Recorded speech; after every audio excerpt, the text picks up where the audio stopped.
पाठ 13। सच्ची सभ्यता कौन सी। पाठक, आपने रेल को रद्द कर दिया, वकीलों की निंदा की, डॉक्टरों को दबा दिया, तमाम मशीनों और यंत्रों को भी आप नुकसानदेह मानते हैं। ऐसा मैं देख सकता हूं। तब सभ्यता किसे कहें? संपादक, इस सवाल का जवाब मुश्किल नहीं है।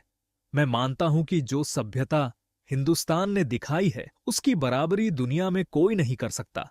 जो बीज हमारे पुरखों ने बोए हैं उनकी बराबरी करने वाली कोई चीज देखने में नहीं आती। रोम मिट्टी में मिल गया, ग्रीस का केवल नाम रह गया, मिस्र की बादशाही चली गई, जापान पश्चिम के शिकंजे में फंस गया और चीन का कुछ भी कहना कठिन है। लेकिन गिरा टूटा जैसा भी हो, हिंदुस्तान आज भी अपनी बुनियाद में मजबूत है। जो रोम और ग्रीस गिर चुके हैं उनकी किताबों से यूरोप के लोग सीखते हैं। वे यह घमंड रखते हैं कि उनकी गलतियां नहीं दोहराएंगे। ऐसी उनकी दयनीय हालत है, जबकि हिंदुस्तान अचल और अडिग है। यही उसका भूषण है। हिंदुस्तान पर आरोप लगाया जाता है कि वह जंगली और अज्ञानी है, इसीलिए जीवन में परिवर्तन नहीं करता। यह आरोप हमारा गुण है, दोष नहीं। अनुभव से जो हमें ठीक लगा है उसे हम क्यों बदलें? बहुत से आक्रमणकारी आते जाते रहे पर हिंदुस्तान अडिग रहा। यही उसकी खूबी है, यही उसका बल है। सभ्यता वह आचरण है जिससे मनुष्य अपना फर्ज निभाता है। फर्ज निभाने का अर्थ है नीति का पालन करना। नीति का पालन करने का मतलब है अपने मन और इंद्रियों को वश में रखना। ऐसा करते हुए हम अपने को पहचानते हैं। यही सभ्यता है। इसके विपरीत जो कुछ है वह बिगाड़ने वाला है।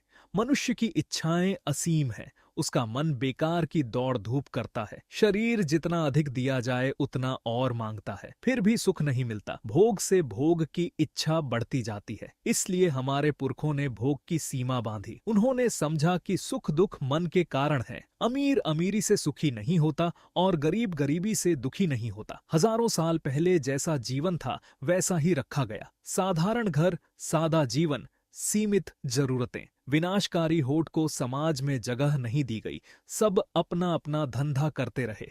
यंत्रों की खोज करना हमें आता था, पर समझा गया कि मशीनों की दौड़ गुलामी बढ़ाएगी और नीति नष्ट करेगी। इसीलिए हाथ पैर से काम करने को ही श्रेष्ठ माना गया। उसी में स्वास्थ्य और सच्चा सुख है। बड़े शहरों को भी व्यर्थ की झंझट समझा गया, क्योंकि वहां धोखा, लूट और अनैतिकता बढ़ती है। छोटे गांवों में संतोष था। राजाओं की तलवार से ज्यादा बल नीति का माना गया। आशी और फकीर राजाओं से ऊंचे समझे गए। ऐसा राष्ट्र दूसरों से सीखने का नहीं बल्कि दूसरों को सिखाने का अधिकारी है। इस राष्ट्र में अदालतें थीं, वकील थे, डॉक्टर, वैद्य थे, लेकिन वे सब नियम से चलते थे और समाज के सेवक थे, मालिक नहीं। लोग अदालतों से बचते थे और आपस में झगड़े सुलझाते थे। यही उनका स्वराज था। जहां यह शैतानी सभ्यता नहीं पहुंची है वहां हिंदुस्तान आज भी वैसा ही है। वहां के लोग नए ढंगों पर हंसेंगे। न अंग्रेज वहां राज कर सकते हैं, न कोई और। पाठक, लेकिन बाल विधवाएं, बाल विवाह, अंधविश्वास, पशु बलि जैसे दोष भी तो हैं। क्या यह सभ्यता है? संपादक, ये दोष है, सभ्यता नहीं। ये सभ्यता के बावजूद रह गए हैं। इन्हें दूर करने के प्रयास हमेशा होते रहे हैं